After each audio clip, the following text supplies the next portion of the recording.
Salve, moçada! Tudo bem? Vamos começar então nossa aula de literatura. Sou o professor Anderson e vou levar vocês através dessa epopeia mágica que é a literatura brasileira. Vamos lá? Então começamos. Moçada, lembrando que estilos diferentes de textos. Texto narrativo, tá? O texto dramático e o texto lírico, né? A gente começa, então, a nossa viagem pelo quinhentismo. Todos sabemos que o quinhentismo foi um movimento literário que aconteceu durante 1500 a 1600, tá? Nessa época, grandes transformações estavam ocorrendo na Europa e, por consequência, também no mundo conhecido. O que acontece de mais marcante para nós nessa época? O descobrimento do Brasil, exatamente, né? A coroa portuguesa, com sua política de expansão, manda para outros lugares do planeta, né, suas caravelas, e acaba, né, encontrando um território aqui, né? Por acaso, mas como conta a história, por acaso, mas encontra aqui, né, pessoas com costumes diferentes, com, né, hábitos diferentes. Agora, tudo isso motivado por quê? Exploração das riquezas. Vejam só, era um espírito novo que acontecia, de expandir, de crescer como império. Mas tinha um sentimento um pouco ambíguo nisso tudo. Ao mesmo tempo que eles queriam crescer do ponto de vista mercantil, tínhamos também o quê? Um aspecto religioso envolvido. Assim, surge aqui a catequização dos índios. Tá? Então nós vamos ter aqui, depois do descobrimento do Brasil, a exploração das riquezas aqui, da colônia, para levar para a Europa, e a catequização dos índios, nesse primeiro momento. Certo? Então, a literatura no quinhentismo, ela acaba se dividindo em dois aspectos. A literatura de informação e a literatura jesuítica. Certo? Consideram que tem pouco valor literário a produção dessa época, uma vez que não tínhamos ainda uma sociedade para analisar, não tínhamos ainda todo, né, o material social, o contexto para ser analisado. Assim, os textos eram ricos em adjetivos, porque eles eram, em sua maioria, descrições. Descrições daquilo que estavam enxergando, daquilo que estavam conhecendo. Os portugueses aqui chegam, então eles têm que comunicar a coroa das descobertas.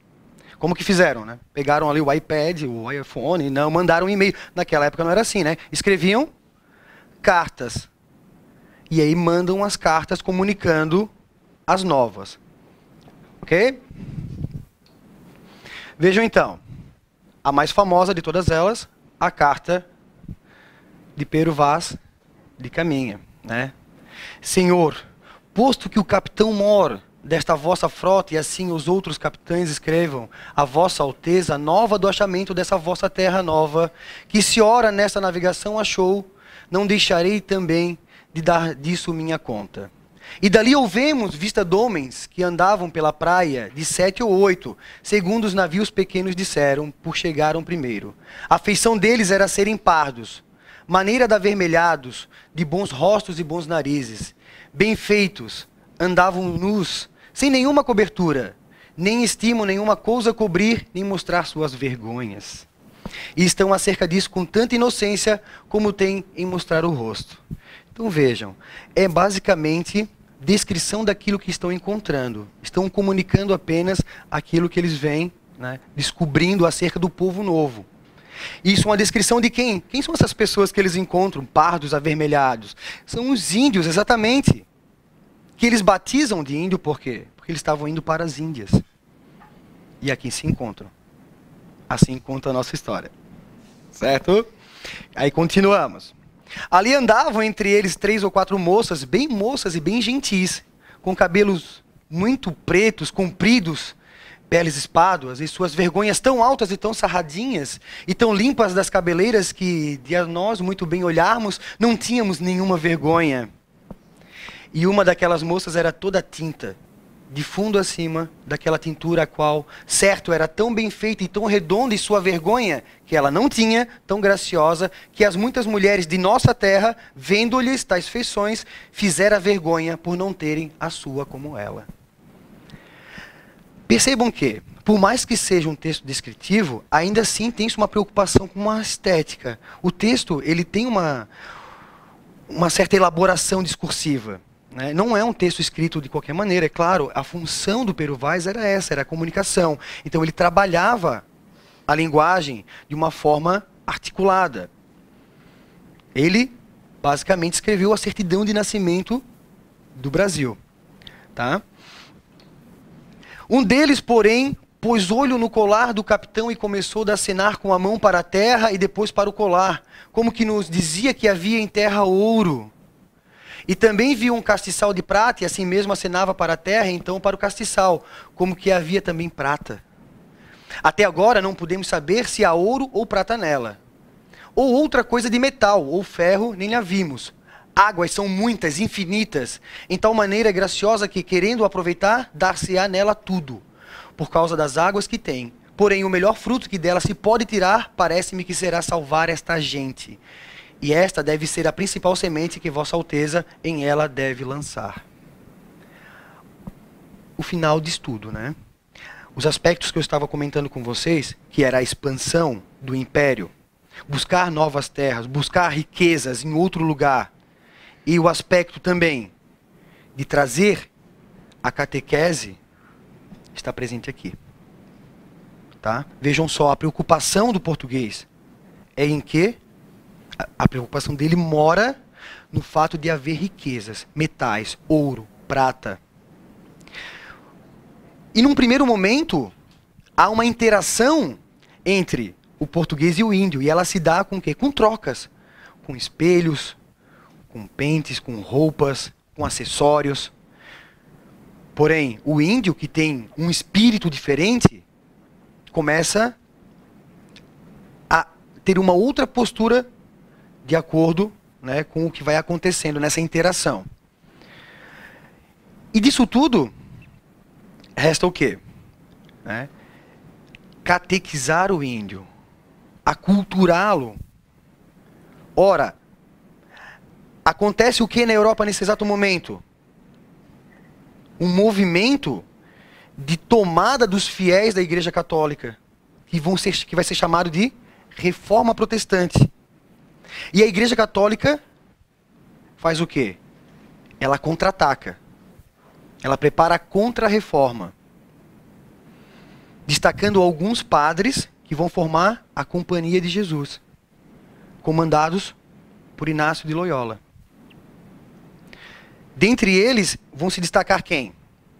O padre Manuel da Nóbrega, que é considerado um dos grandes desbravadores, tá, do interior brasileiro. Ele, então, vai comandar a exploração de alguns territórios, e o padre José de Anchieta. Esse, por sua vez, ele faz o quê? Poesia, e faz também um teatro de caráter pedagógico. A gente vai ter ali a sua expressão voltadas para o convencimento do índio em trazer ele para a religião católica. Moçada, é muito importante a gente perceber que o rei de Portugal, tá, Dom João III, na época, ele tinha uma forte ligação com a religiosidade. Na verdade, os reis, eles nutriam a ideia de que estavam na posição em que estavam porque eles eram colocados por Deus. E por isso a preocupação de trazer novos fiéis para a igreja. Então, sempre que eles tinham algum tipo de exploração a fazer, algum tipo de missão, eles mandavam ali representantes da igreja também, que pudessem fazer o quê? Cooptar essas pessoas fazendo que elas se voltassem para o catolicismo. Tá? Aqui a gente vai ter o quê? Temos um poeminha, bem bonitinho. Tá? A Santa Inês. Cordeirinha linda, como folga o povo, porque vossa vinda lhe dá lume novo. Cordeirinha santa, dieso querida, vossa santa vinda o diabo espanta. Por isso vos canta com prazer o povo, porque vossa vinda lhe dá lume novo. Nossa culpa escura fugirá depressa, pois vossa cabeça vem com luz tão pura. Vossa formosura honra é do povo, porque vossa vinda lhe dá lume novo. Virginal cabeça, pela fé cortada, com vossa chegada já ninguém pereça. Vinde muito depressa ajudar o povo, pois com vossa vinda lhe dais lume novo. Vós sois cordeirinha, dieso formoso, mas o vosso esposo já vos fez rainha. Também padeirinha sois de nosso povo, pois com vossa vinda lhe dais lume novo. Então aí a gente tem a primeira parte do poema A Santa Inês, do Padre José de Anchieta. Certo? Então a gente tem que se apegar a isso. O quê? Que em 1500 a gente vai ter esse movimento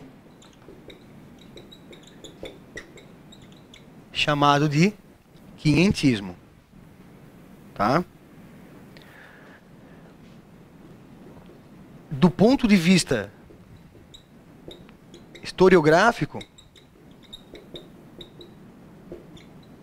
a produção vai ter muito valor. Valor também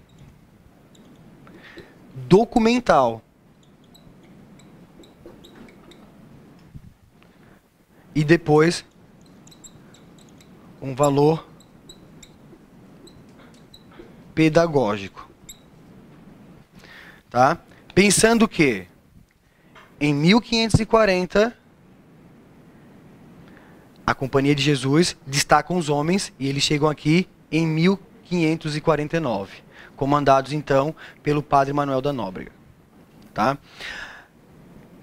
Pessoal, os índios, eles tinham alguns costumes peculiares, dentre eles a antropofagia. O que era essa antropofagia?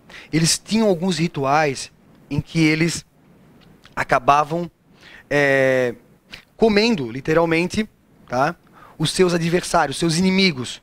Nas batalhas eles tinham um espírito guerreiro, então o derrotado era comido pelo vencedor, para que se apoderasse, para que ele se usasse aquilo que o guerreiro tinha de melhor.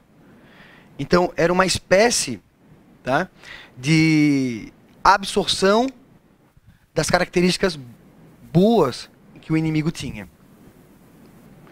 E a igreja via aquilo com muito espanto. E começaram o quê? Alguns teatrinhos.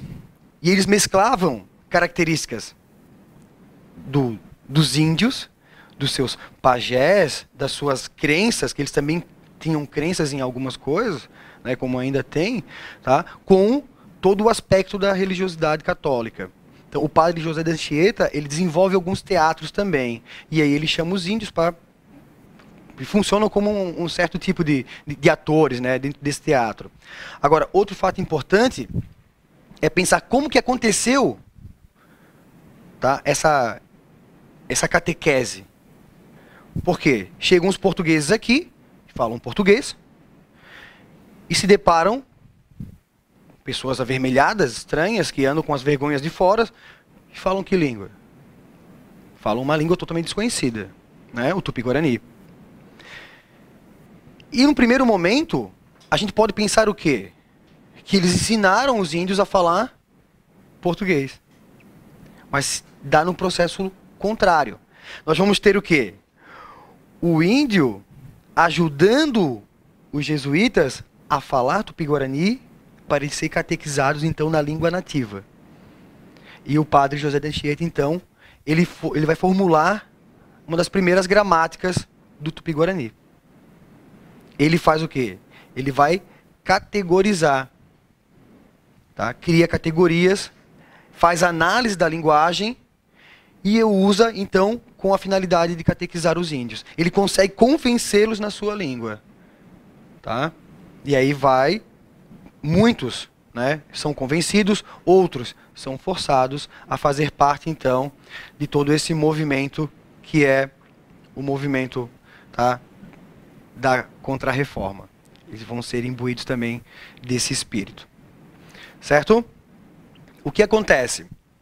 Depois daí, a gente não vai,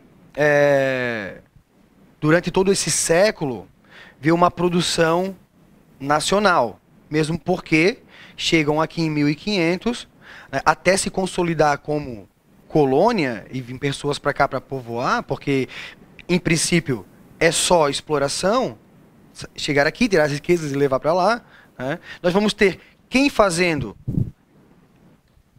essa literatura? Nós temos os próprios portugueses escrevendo, a partir do Brasil, para quem lê? Para os portugueses lerem. Tá? Então vejam que os poemas, as cartas, estão sendo escritas em português, mandadas para Portugal. Então, é literatura feita pelos portugueses para os portugueses. Não tem um público brasileiro. Isso vai se formar muito mais tarde. Tá? A literatura brasileira, então, ela se forma mais tarde. Não se considera isso aqui a literatura brasileira. Mesmo porque os textos não têm caráter literário, têm caráter documental, historiográfico. Ok?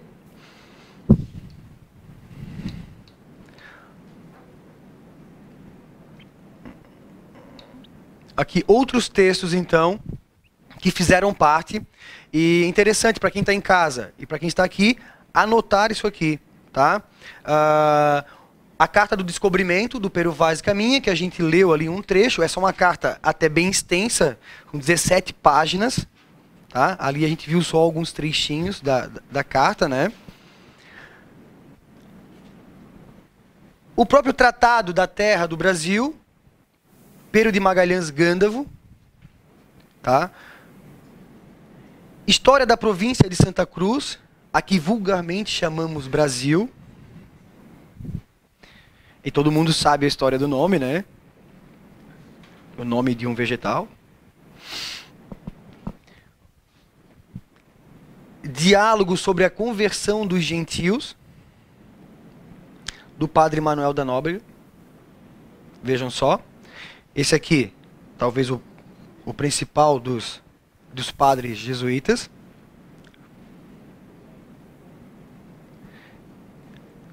E o Tratado Descritivo do Brasil. Então vejam, a literatura nessa época, ela vai ficar circundando essas características, tá? Textos historiográficos ou textos pedagógicos.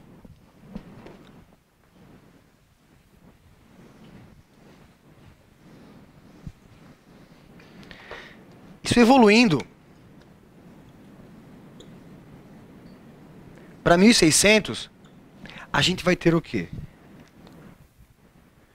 A igreja muito mais atuante, tá? Muito mais empenhada na recuperação dos fiéis que perdeu para a igreja protestante. Tá? E a partir daí surge um novo movimento. Tá? Um movimento de dualidade, de contradição. Um movimento em que o homem se sente perdido diante da grandeza da arte. Tá? A igreja, então, dá origem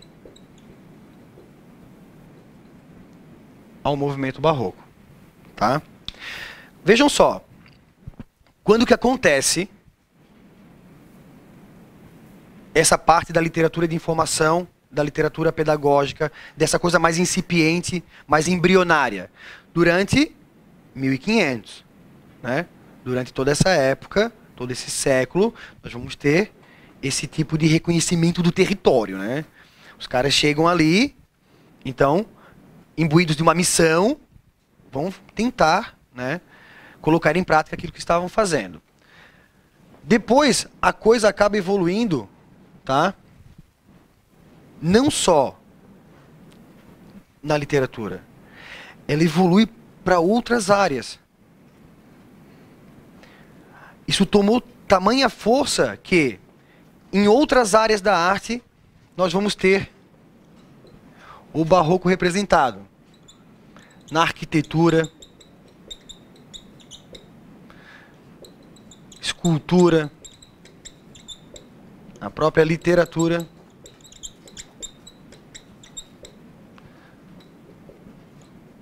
na pintura, na música. Então vejam que várias vertentes artísticas vão fazer parte desse movimento. E esse é um movimento orquestrado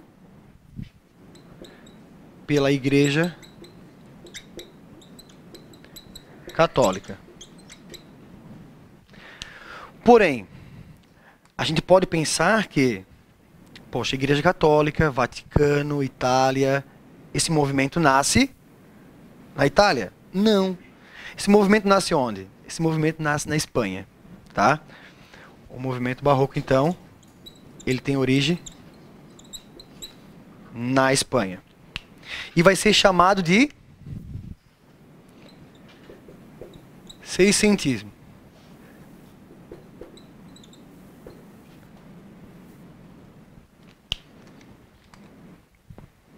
Tá? Então, acontece durante 1600. Tranquilo? Muito bem. Algumas de suas características. A gente vai encontrar uma certa dualidade. Tá? Temos ali, então, um espírito dual. Por quê? A gente vai ter todo esse movimento, tá? Impulsionado por algumas vertentes filosóficas, o homem dividido entre o Renascimento, e aí o homem no centro da análise, e o movimento da retomada da igreja, que traz Deus de novo para a presença do homem.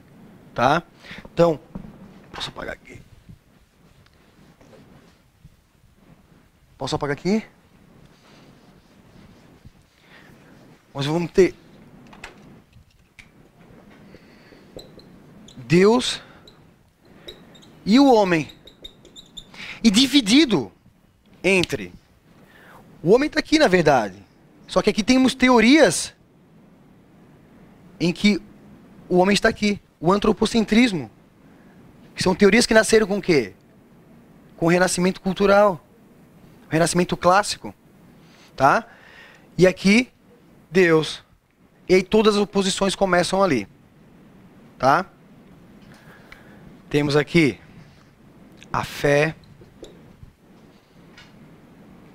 Temos aqui ainda, tá? A fé.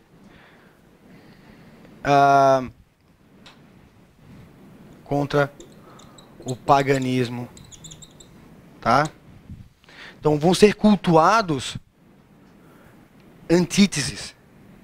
E o homem fica perdido nesse meio. É uma época de extrema contradição. Beleza, gente? Moçada, esse assunto a gente vai aprofundar na próxima semana, certo? Vamos ver uma escola por vez. As escolas que têm subdivisões, nós vamos levar um pouco mais de tempo para ver com mais calma, certo? Eu deixo aqui então, tá? O meu obrigado para todos vocês. Obrigado, Brasil, né? E até semana que vem.